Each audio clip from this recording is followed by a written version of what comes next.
welcome to the KVJ After the Show podcast. Kevin's eyes look insane, but he's got new hair. Virginia is a witch, and she farts in her chair. Jason is a spaz who's got an old man's ass.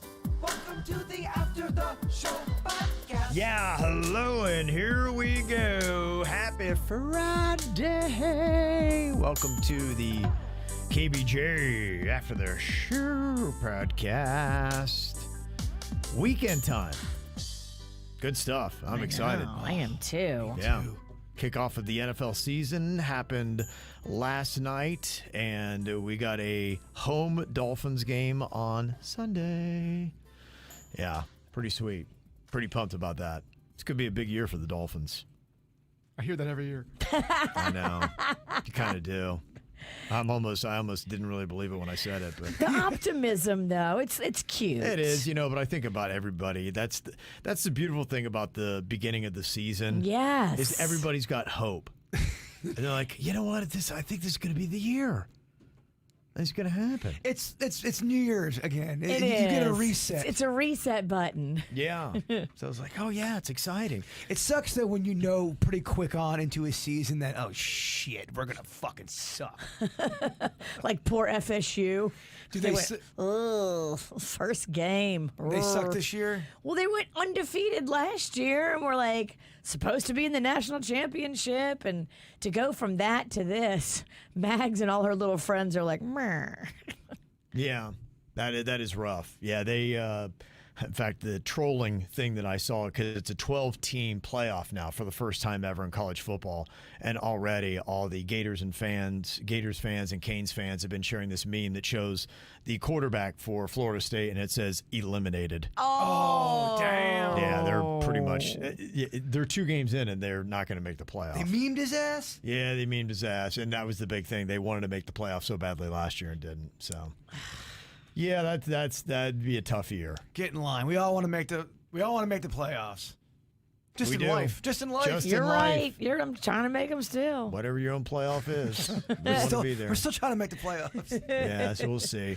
Got to tell you, the Chiefs, what I saw, and I didn't get to halftime. I'm going to watch the rest of the game today. They look freaking good, man.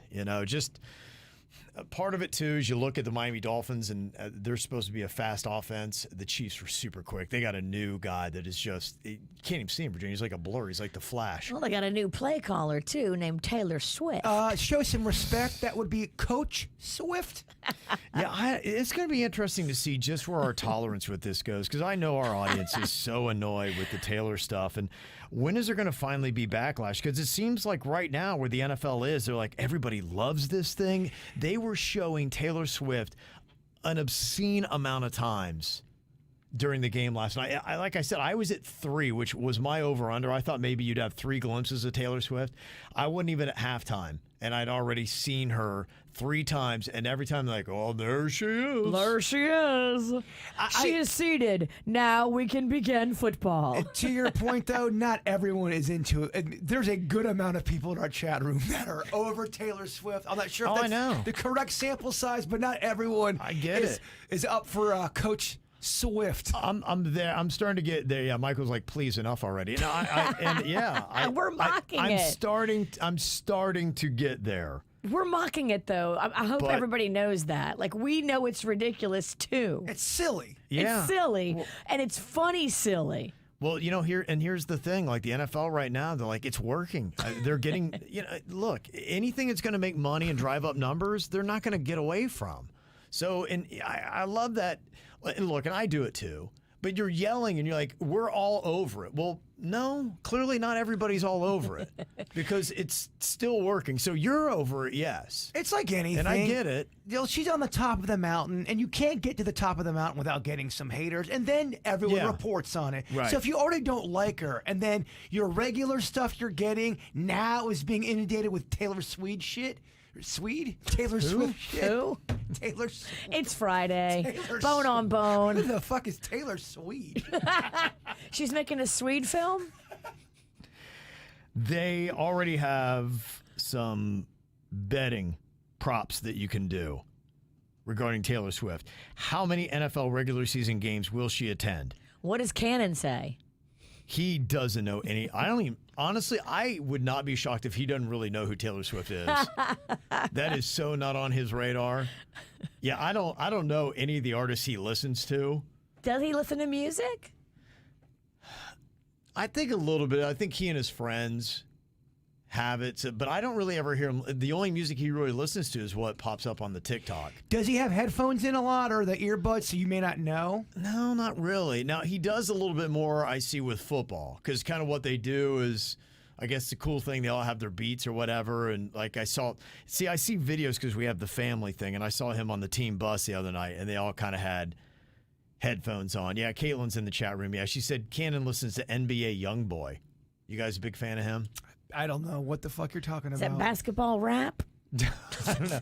It's all, if it's not hip hop tied in with sports, he's not going to have any interest. Okay, in it. And a that lot makes of it, sense. he probably gets a lot of his music from video games too. If he's playing video games, that's how I get a lot of my music too. The shit that I would never hear before, like modern songs, I get it from a video game. Well, aren't you young and cool? It was kind of funny because I can't remember what artist it was, but my wife, she walked by the bathroom the other day and he was in there taking a bath, and we always have the radio station WRMF playing in the guest bathroom where he takes his bath.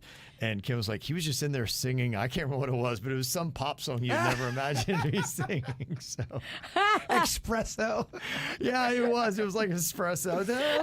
Think about me every night out. So he gets RMF songs beat into his head nonstop. So he does that. Yeah, Angie said a bath. Yeah, I don't know if Cannon's really ever taken maybe one shower in his life. He's always taken baths. Does he shower after the bath or just gets in and out of the bath? It's a bath, but the way that bathroom is set up, the one that he has, a shower's not convenient. It's an old school looking tub, one of those big deep white tubs. You ever seen those? Yep. Yeah. It's that. And so to do a shower, you have to pull the curtain all the way around, and it's it's not even connected. It's a nozzle you'd have to hold above your head. See what I'm saying? Yeah. Yeah. It's not set up well. So at least for a shower. So he just does the bath thing. Yeah, so the prop bets, how many NFL regular season games will Taylor Swift attend in 2024? Kimmel was joking that apparently the Swifties had figured out she could make 14. The over-under is 4.5. I think it's going to be way past that.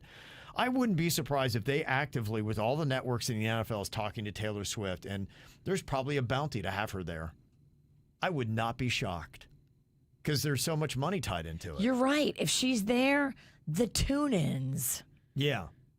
So you're right. I wouldn't doubt it. It's probably going to happen.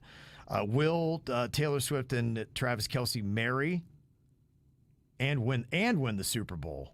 25 to see, that's the whole thing. I need Cannon for this. I don't get those. You know when they say 25 to 1 odds, like what does that even mean? I don't know. I don't know any of these things. Don't ask me. You got to ask a whale. I struggle with roulette. Yeah. That to me is like hard gambling. Sometimes the Uno can be tricky. There you go. They got all that. The one thing that does kind of interest me, though, is the Super Bowl halftime artists. This doesn't make sense. The best odds, I guess, right now are Lady Gaga. Didn't she already do it? She did. Why the hell would that be the best odds? They got Miley Cyrus up there. She hasn't done it yet, right? No, that would be I'm speaking out of turn. I don't know. Has she? If she hasn't, I don't think so. I don't remember her doing one, and that could work. She has enough songs for it. They got Lil Wayne at 3 and Taylor Swift at 4. Could you imagine if Taylor Swift did this? Oh my gosh. Are they setting the stage for this? She's got I guess, tied for third best odds. Wow. Oh my gosh. If it was Taylor Swift, wow, you think you're sick of it now? Oh, and imagine her man's team's in the Super Bowl. She's playing the halftime. Oh, people, fuck football. It's going to be, this is going to be interesting about the Super Bowl. So it's going to be in New Orleans during Mardi Gras, and people there are thinking Lil Wayne, the native. Yeah, you know what? That makes sense. He's got 7 to 1 odds. He's got tied for third best odds with Taylor Swift. Okay, that makes sense. If you had Lil Wayne and Taylor, stop. This is because what they've been doing is adding like a few people. I don't think they did that last year. I think it was just a straight up. It wasn't like the year before where they had everyone coming out and doing the rap part. Eminem, 50 Cent. I don't think they did that last year. I thought it was just one artist. No? What was amazing? Last year? I always do that. You don't even. You're not even a year out, and I can't remember who played the Super Bowl last year. Why is this hurting my brain? And it's such a big thing for us until we get to it. Usher and Lil Jon came out. Yes, that's right. Okay. Wow. We're so Does that mean it was not awesome, or are we just drinking too much? I think we both. I think we drink too much, and we got a lot of information constantly, and we're losing, our memory because we're getting old. I like when they have quite a few, though. I'm just going to say that. If they bring Lil Wayne and Taylor Swift and somebody else, I like it. Never gonna happen. If you right now could pick it, who are you putting in for the Super Bowl halftime show? Billy Joel. I would like to see a New Orleans lineup. I'd like to see Lil Wayne. I'd like to see Mystical. Is Randy Newman from New Orleans? Randy Newman? Isn't he from New Orleans? Is he? Or maybe I got a lot of wrong going on over here. I don't know. That's a good.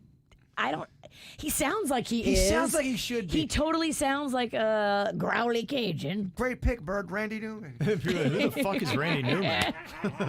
You're like, I don't even know who he's talking about in the first place. No. They're like, who the hell is that? Short People. Short People and the cartoon song. No, I think he's from L.A. Yeah. Oh, that's right. I love L.A. Strong choice. What a terrible suggestion. This is your sports department. Are you doing the worst of list? The worst pick they could have? You might want to send me home, Coach. I want to pick an obscure guy that has no connection to New Orleans. If I could pick probably the best that I think would just be monstrous, Taylor Swift would be number one to do Super Bowl halftime show, but it not saying it's realistic. I'm just saying that would be number one. I put Post Malone in it too. And the reason being is that he alone as one artist can cover 3 genres. You are right about that. Posty would be a great pick. That would be my number 2 behind her. I would like to see Ed Sheeran or Dua Lipa. I just don't know. I like them, but I don't know if it would cut across enough. I don't think it's big enough. Justin Bieber. Oh, shit, no. I want to see that horse shit. He's got 12-1 odds. He is tied for the 4th best odds to do the Super Bowl, they say. Yes, I don't know. What do you feel about if they did a band like Queen, an old classic rock band with a new singer? What if they did a Super Bowl halftime show that was old bands that have new singers? all the leads are dead. What if that was the weird theme that they had? They call it We Need Money Tour. All the lead singers are dead. Now we're talking. And they got a new guy in there singing all just something so bizarre and goofy. Look, you're talking to Bizarre and Goofy over here. Okay, so and not necessarily even dead, but they don't have the original. Okay, because you want to put Journey in there. Although I think they're even having odds with the newer guy. I think he hates them. I think. Does he? Yeah. But I think they still tour and perform. I don't know. They haven't in a minute. The one person I would put in there, and I love the story, Sublime. This may be my favorite musical story of the year. Bradley Noel was their lead singer, and he died of a drug overdose in 1996. And then in 2009, they got back together and they did that Sublime with Rome. And now Rome is out and Bradley Noel's son is in. Isn't that a freaking cool story? He took over his dad's job in his dad's band. And wow. I told you, the song that they just came out with, check it out. It's a really good song. It's as good, I think, as any Sublime song they've ever done. Yeah, and that would be pretty cool. You could put Sublime in there. You'd have Journey. You could have Queen. You could have... Someone better tell Ryan Lambert he just got fired. Aww. Because that's who they have. For what Queen, do you mean? Ryan or Adam Lambert. Adam Lambert's the lead singer of Queen. Yeah, I'm not firing him. Okay, so you bring him in. All right, gotcha. Okay. I was talking about Sublime. Gotcha. When you say Queen, I thought. No, I'm saying all the bands you could have. Got ya. Yeah. All right. At the halftime show. I get Sublime, Queen. I'm there. Are you? Randy Newman. Who the F is Randy Newman? I'll tell you later. Sure, people got. You could have Stone Temple Pilots because they replaced Scott Weiland, Alice in Chains, NXS. What about this? You've got the Beatles, and you've got some of their sons coming in and play for the Dead People. But do they? They do. George Harrison's got a kid that plays. Okay. You've got Ringo Starr who's still alive. You've got Paul McCartney who's still alive. You've got Gillian Lennon or Sean Lennon that could do it. Okay. That could work. Yeah, put that in there. That's a lot better than Randy Newman. I'm starting to understand the bit. Okay. I'm warming up here in the third quarter. He's getting better by the after the show, Virginia. Yeah. Imagine how good you'd be at like 4P. Today? Yeah. Oh, it'd be great. Yeah.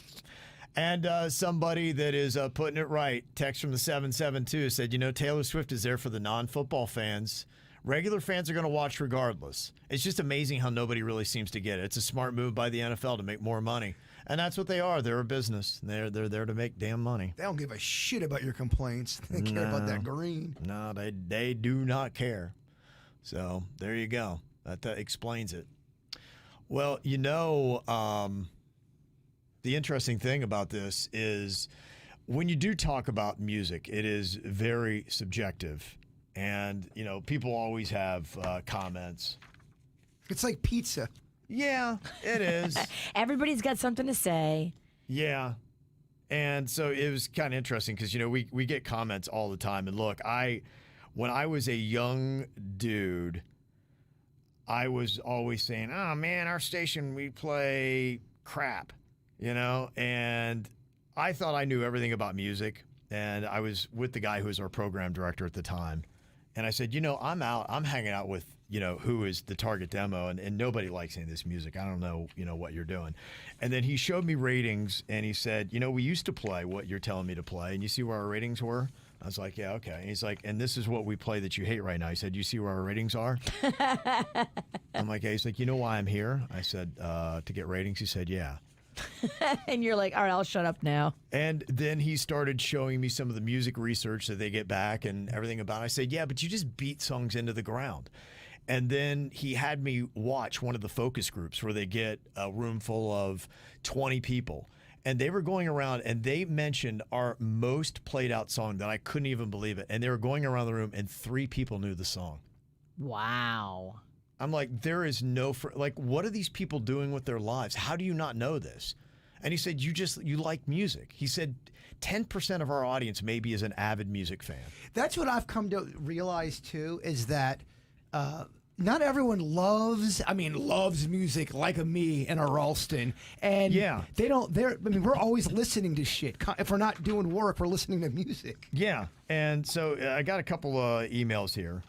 Today. And David, our program director, I had him come in because I want to have him explain it because I'm secondhand with this. And the one thing I've always told myself when it comes to being a morning guy, I was so schooled that day in musical knowledge. I said, I'm never going to make a comment about the music we play again because I just don't know. I don't get it. I don't get it. And I realized on that day, you know what? Yeah. I don't get it. See, I was raised a little bit differently. I don't know, and I'm still going to say shit. Welcome, David. I also don't get it, so I'm not sure if I'm going to be of much help here. Seth said, one thing that drives me crazy is the radio and how they don't give you the freedom to play the music you or your audience wants, but instead makes you guys play the same 5 mainstream songs over and over again until we're sick of hearing them. So that's the comment that I've heard since I've been in this business for 30 years. And then Terry's like, hey, any chance you guys can stop playing that god-awful country music on the station? You're going to lose listeners like that.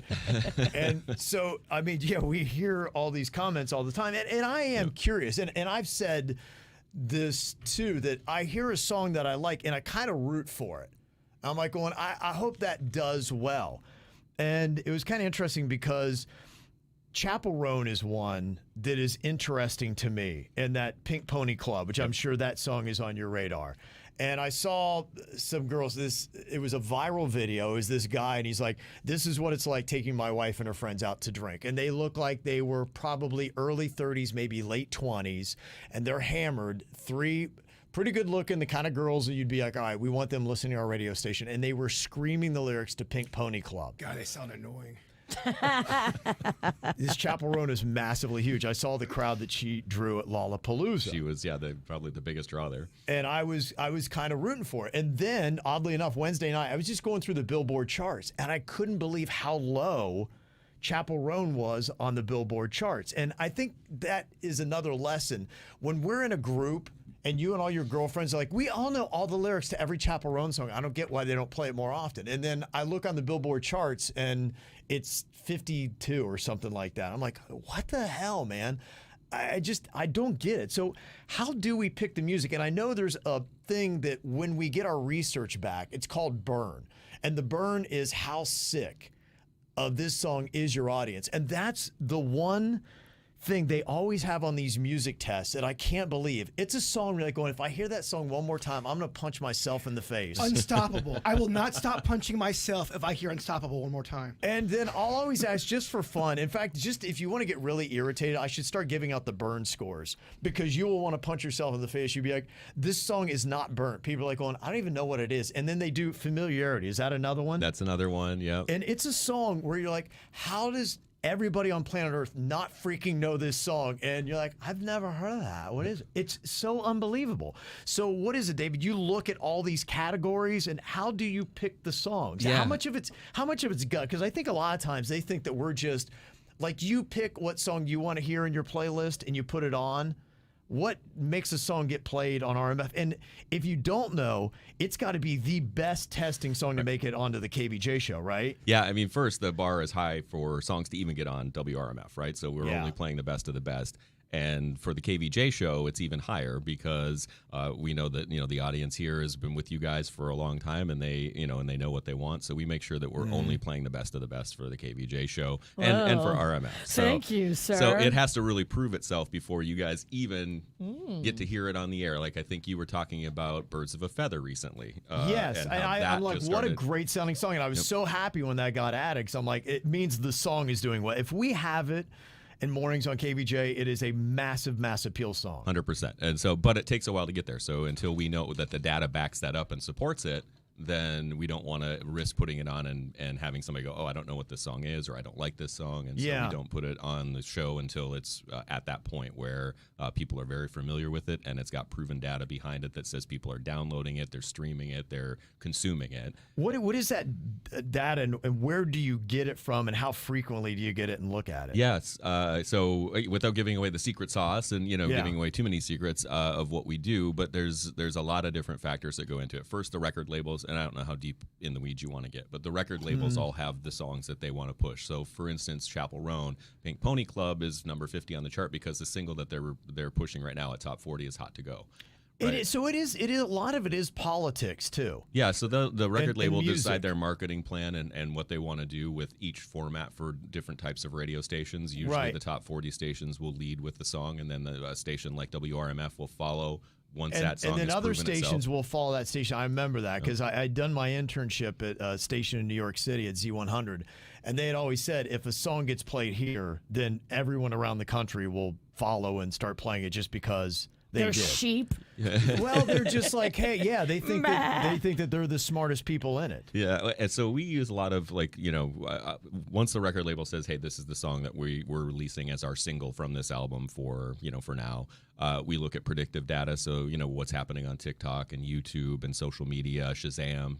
So it's all these factors now that come together. Yeah. Then you look at consumption. Is it streaming? Are people downloading this song when the album comes out? Katy Perry was a great example that we knew it was a dud the minute it hit. Hit the air because it was not getting downloaded. It was not getting streamed. There was no consumption. There was no demand for it. And so it's Katy Perry, so she gets the benefit of the doubt because she's a big artist and she's been core to what we play for a long time. Yeah. But we only give that so much leeway before we realized, okay, this isn't a song that we want to continue. But wouldn't that be an example of kind of a situation of politics where she is a person that just because she's Katy Perry, she gets this airtime when somebody else who could be grinding never got that shot? There is an air of politics there, no? There is, but people like familiarity, right? So they like, okay, this is the artist I know, a person I know, and the song's okay. Is it kind of like the same reason why they keep doing sequels to movies?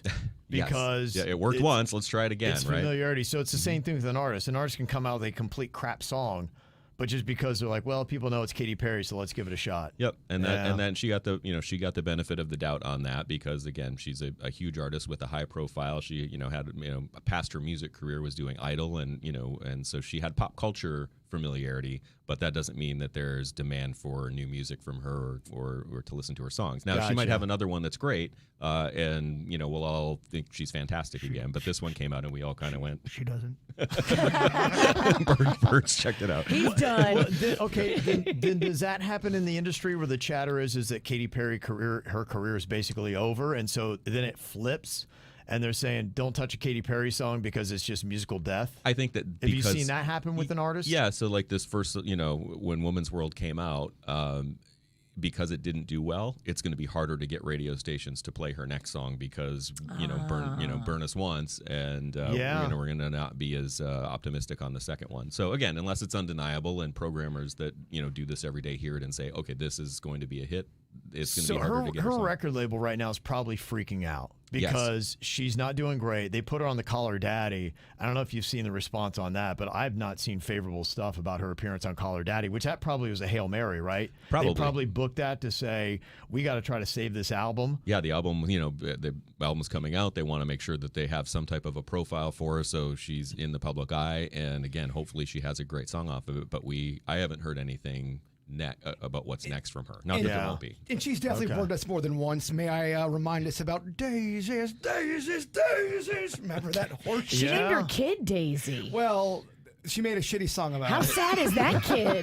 I mean, if you're Katy Perry's kid and your name is Daisy, you're a flop song. I mean, that song didn't even, I don't know. So I guess finally my question, David, if you're a fan of an artist, like if you love Chappell Roan and you just don't understand why we're not playing more Chappell Roan on the morning show on RMF, how do you control that? Do you just take to social media and you promote the hell out of a song that you like so that people get to know a song and then it gets mass appeal enough that it gets played on the radio? Yeah, I mean, it starts with that. I mean, right now we look at predictive data, so we see what's trending on social media, on streaming with consumption. We look at performance data, so the Billboard charts and media-based charts. We've got some of our own proprietary data, like you said, with music research that we know of. And then the art part of it is, does it fit the radio station? Is it something that our listeners would expect to hear? Yeah. And then the last part is gut.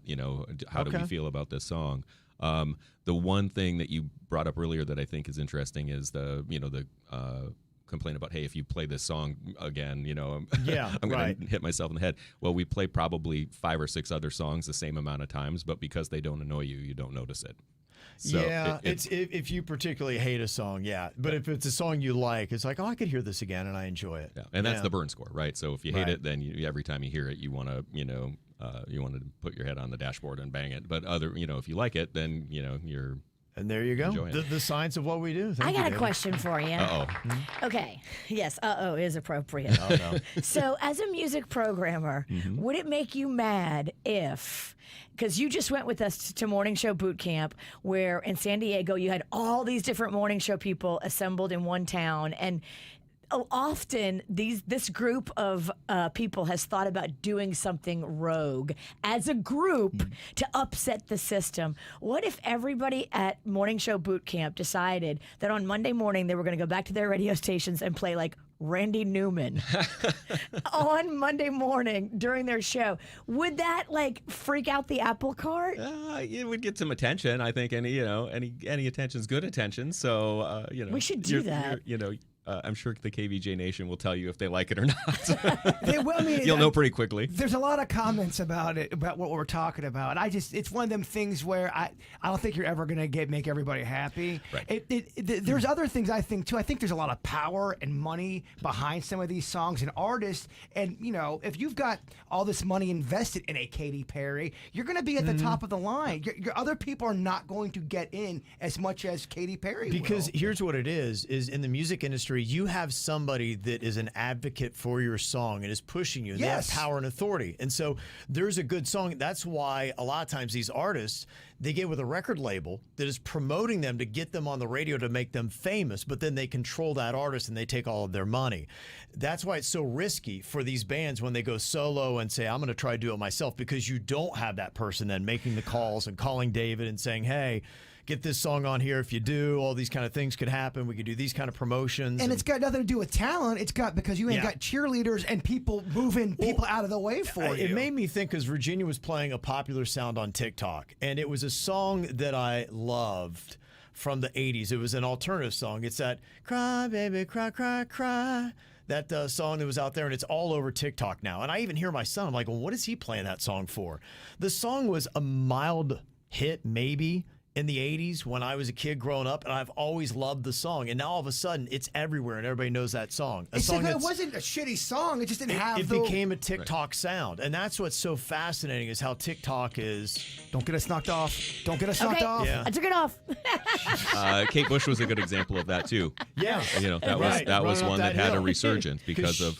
She was alternative, didn't have that record label that was pushing for her, and then it got shown on Stranger Things, and it became a top 10. It was a much bigger song the second time it came out than the first. And it wasn't like it sucked in the 80s. Right. Yeah. She had the shine behind it. It's so weird. And so, there's so many great songs that just have never seen the light of day because they didn't have the politics, the publicity. Maybe it just didn't hit at the right time. Yeah. Well, the good news for artists now, though, is that you don't need a record label to become famous. There is a lot of music discovery happening. Yeah. Outside of that. It's true. I think the record labels do help with getting radio airplay. It helps with getting national exposure. They can help with those types of things, and they can be a good tool that artists can use to further their career.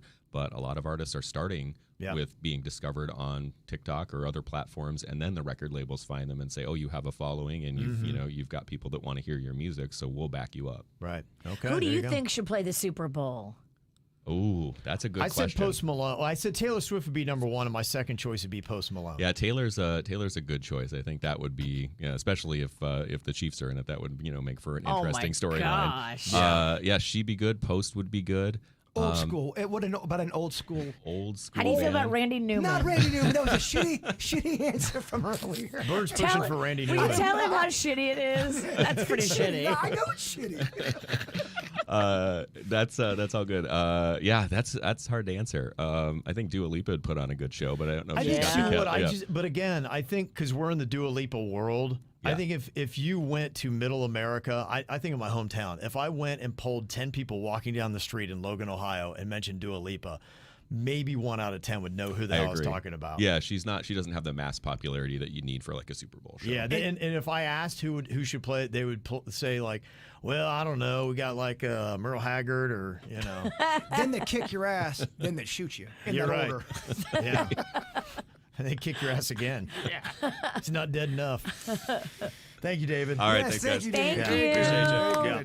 And the one thing about it too is music is so subjective. In fact, when we're talking about pizza, it's so weird. There's some categories like that we gave off the Palm Beach Post Top 5 today on the show, and some people were saying it's terrible, and it's the same thing with music. People can't agree on it. One person will be like, that's the shittiest pizza ever. And then another person like, that's the best pizza of all time. And I love having fun-spirited fights, like goofy fights about pizza and food. But I tell you what, man, there are some son of a bitches that really get angry about pizza. It is insane to me. Mm-hmm. But you could tell there's anger in the email. They come for really you. Do. Yes, they do. Yeah. So Anthony had said Delray Pizza on Federal Highway and Vito's in Lauderdale on Federal Highway. Those are where you got to go. They're just so... We heard about Vito's before when you're going down there. Yeah. Mm-hmm. There's so many of them. Yeah. And Amici Market, they have fantastic pizza. If you haven't tried it yet, Christian said, give it a shot. Okay. I think that's Palm Beach. Is that Palm Beachy? Amici Don't know. Palm Beachy? Look it up. So there you go. All right. Other things. Michelle, she is passionate about everything that's going on with DirecTV and ESPN. Yeah. What should we do about this, Michelle? Because I have it too. She said, I'm currently on the verge of canceling my DirecTV, and I just added the ESPN Sport package for $15 extra a month. Anyway, I'm trying to switch to Hulu Live TV and Disney Plus and ESPN Plus. What a clusterfuck. Ugh. This feels like 2 hours minimum on the phone with customer service, and I don't have that kind of time. She said for me to be able to do the 3-day free trial, I had to cancel my current subscription and sign up with a different email, which loses all your profiles. Anyway, I got all logged into all subscription for the new ones. And wouldn't you know it, ESPN Plus on the ESPN app wants you to add an additional subscription for $10.99. So apparently you only get regular ESPN channels. What a crock. Oh, my gosh. Yeah, people were getting jerked around, and it hit when I think people were trying to watch the games as they were coming on, and it was alerting them in that moment that they didn't have the channel that was going to have their game on it. This feels orchestrated. I don't know. It's a power struggle, I think, between DirecTV and Disney. And what I had read, because I was reading from an industry that's what they do. They write articles on, so it's insider jargon, and they had said that DirecTV doesn't have the flex. They do not realize who's got the bigger dick in this. And they are trying to outdick Disney, and Disney's got the bigger Johnson. Well, I'm going to put him on the phone with Rocco this afternoon, and I'm going to video it. And Rocco is going to cancel my DirecTV and tell them to go F themselves. They think DirecTV is going to cave because apparently they are losing massive amounts of subscribers. Well, they're going to lose us today because, now you're going on a week. Y'all weren't able to figure this out. I'll put up with it for a couple of days. Right. But a week? Oh, I know. That's so stupid. Yeah, it is. It's not been done right, and you mess with people's football, and they're going to be mad. Amen. That's right. America. There you go. Well, you got new football stuff. I'm excited this weekend between FAU, FIU, the Canes having their first home game, Dolphins having their first home game. There's a lot of good stuff with that going on this weekend. That's pretty much my weekend. Virginia, what is your weekend? My weekend is tomorrow. I'm doing a bridal shower. And then Sunday, I'm doing a birthday party. It's Uncle Jerry's birthday. Okay. Woohoo! That's fun. And Bird, your weekend? I'm starting off with a doctor's appointment. All right. Are you finally getting that shot in your back? I think I get that. Yeah, I get that on Tuesday. Okay. Today's a hip day. I believe Tuesday's a back day. Today you find out the date that you might get your hip replacement? I believe that's what I'm doing. That's what I thought I understood. Sweet Jesus, please let this man have a date. Yeah, and I got the shot on Tuesday to where I can drive myself home, and I figured that would be better. But then I'm going, well, the one day I wouldn't drive myself home. Does that mean I'm going to be a little woozy? Would I want that? I don't think the shot is a narcotic. It's only if it's the same thing that my friend got, the cortisone shot, it's not narcotic. You're not going to be woozy. Why would they need someone to drive me home, though? Because there's a local or... Oh, that means you're getting, like, some kind of work done. If they're doing, like, anesthesia, local anesthesia... General anesthesia? I'll find out more. Oh, I just know boy. that I have a procedure on Tuesday, and I don't know what time it is, so I could or could not be So you know here. the word local, so either you're getting anesthesia and a procedure, or it means that your doctor is close. But we don't know And we which. don't know if it's the back or the hip. Do you think I'm struggling with all this? Good God. Oh, my God. Your boy is just... Is Caitlin off this week? 'Cause somebody needs a nanny. She is. Yeah, you're right. I don't know if she does adults, but we could look into that. You I could need a ask her. nanny. I can use a fucking nanny. Okay. I'll get a hold of Kayla and see if she can help you out. All right, y'all, whatever you're doing, hopefully you enjoy your weekend. Go and vote for our best tailgating food and beverage. It is on Instagram and Facebook. Subscribe to if you're not already. Y'all have a good weekend. We'll see you back here on Monday. Goodbye.